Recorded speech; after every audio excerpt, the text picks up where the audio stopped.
Good morning, friends. It is not just my duty, but I feel it's my privilege now to share this address with you today. It's been my pleasure to work with a very capable and sensitive team of leaders on the Mission Council, and now to share with you some of how we work, what has been accomplished, and what is in store for the year ahead. I'm sure you've heard the line from a particular movie, "This is your mission, should you choose to accept it."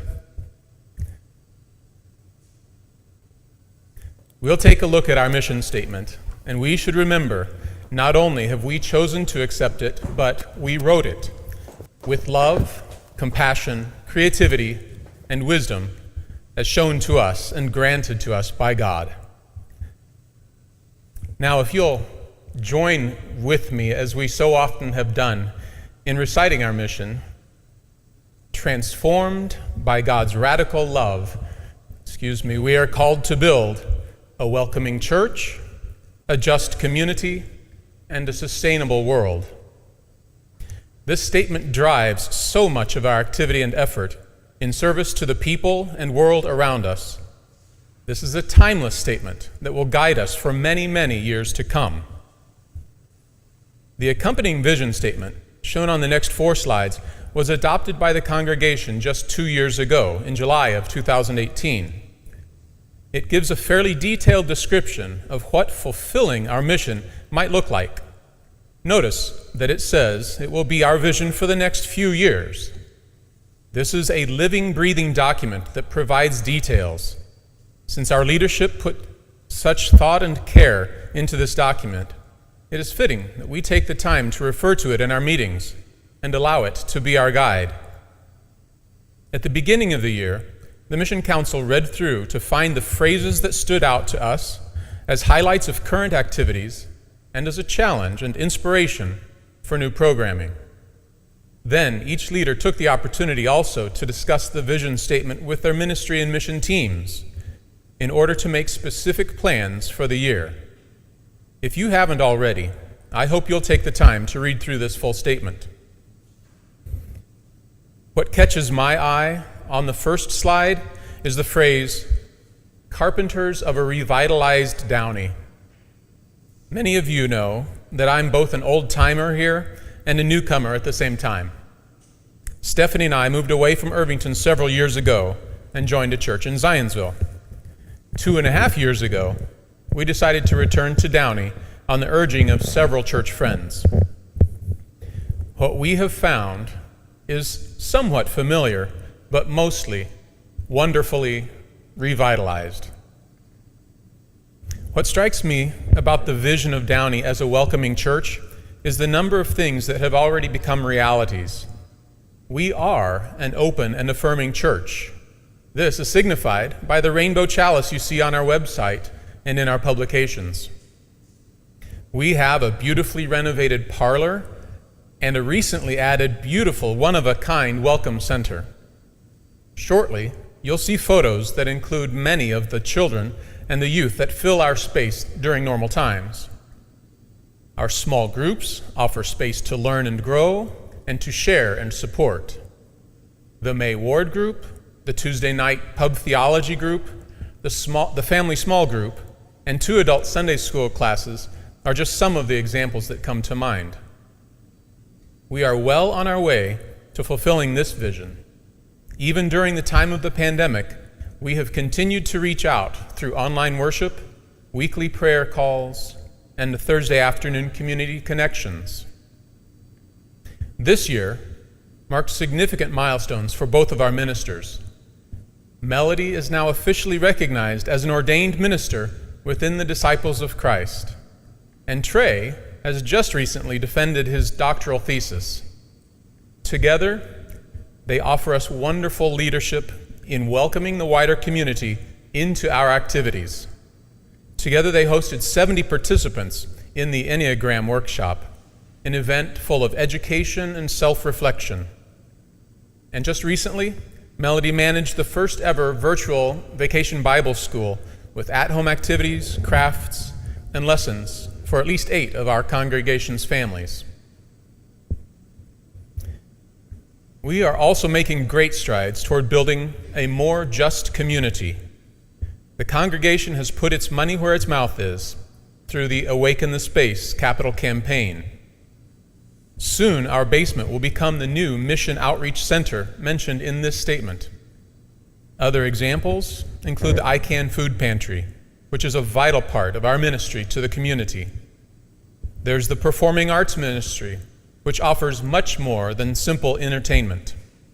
They push us, they teach us, and inspire us in our work for social justice. In the past few months, our church has responded to the pandemic with a Compassion Relief Fund in an effort to honor our commitment to those most directly affected, especially by financial hardship. We continue to do what we can in a tangible way to operate a sustainable style. Our electricity usage is minimized by LED bulbs and solar panels. The Creation Care Team is now working on a new grant to expand our solar panel array.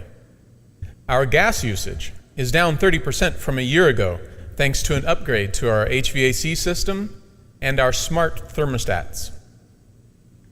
Other practices encourage simple conservation and less waste, as in communion and fellowship time.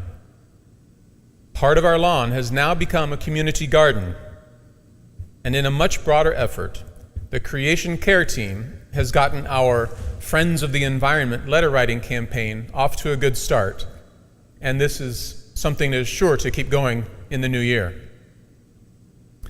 Now I'd like to run through several scrapbook-type pages, just for a brief review of some of the events and activities of the past year.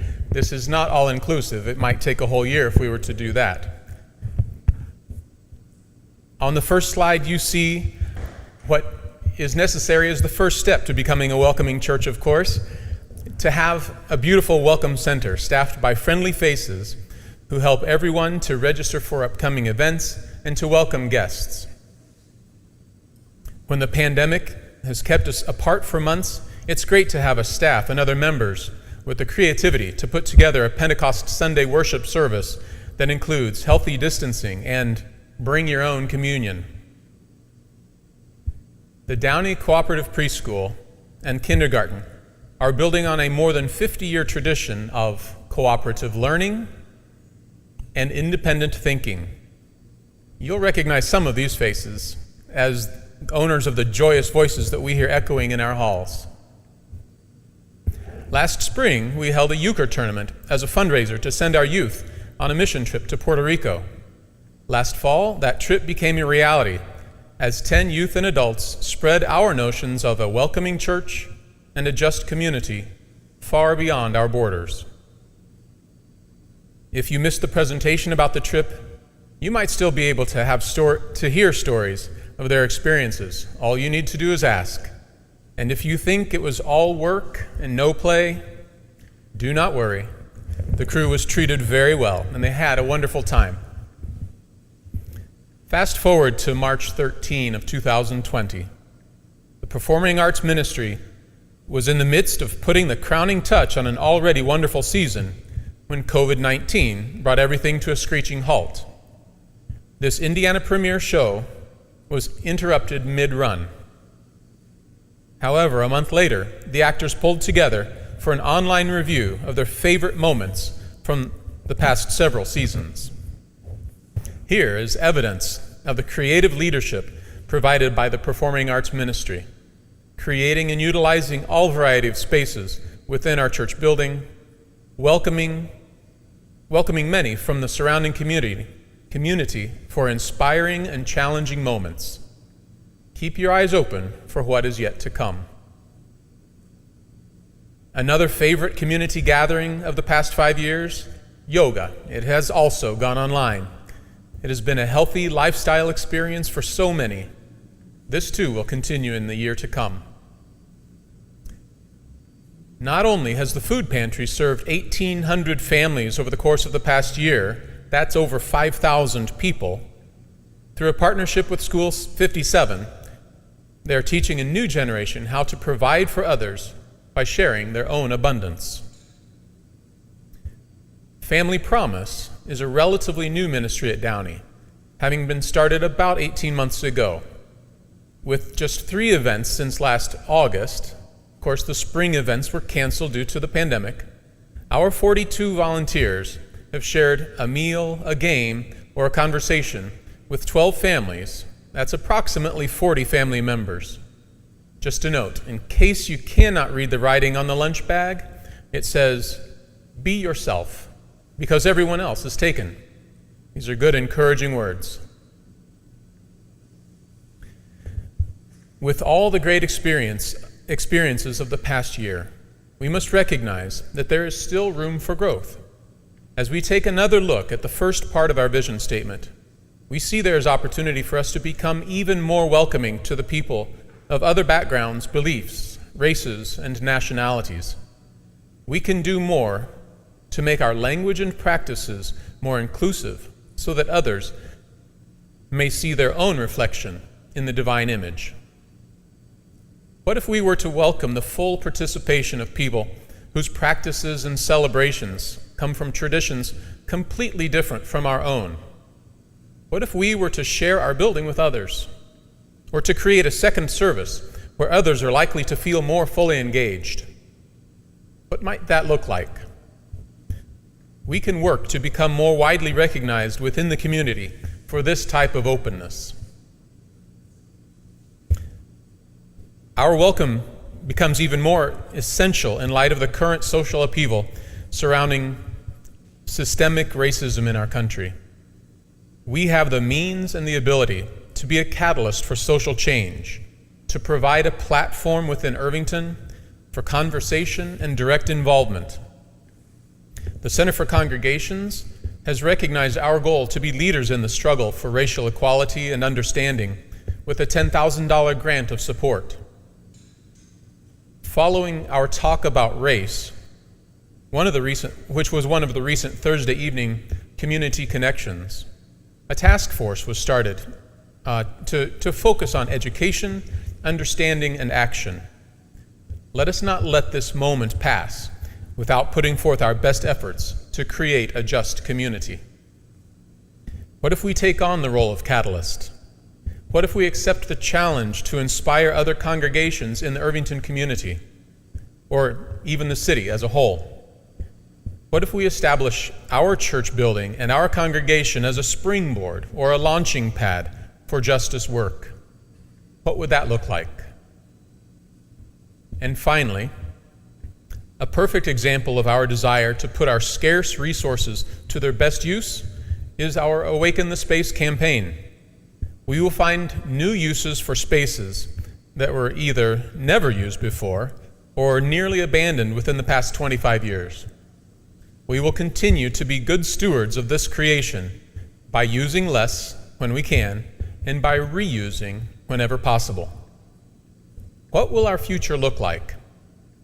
We must continue to educate ourselves by listening to the experts, adjusting our behaviors accordingly, and sharing with others what we have learned about best practices.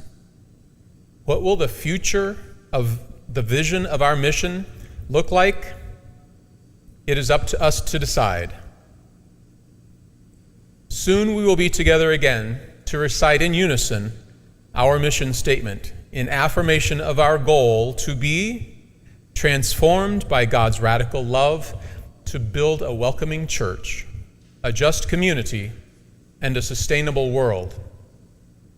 I look forward to fulfilling that mission with you all.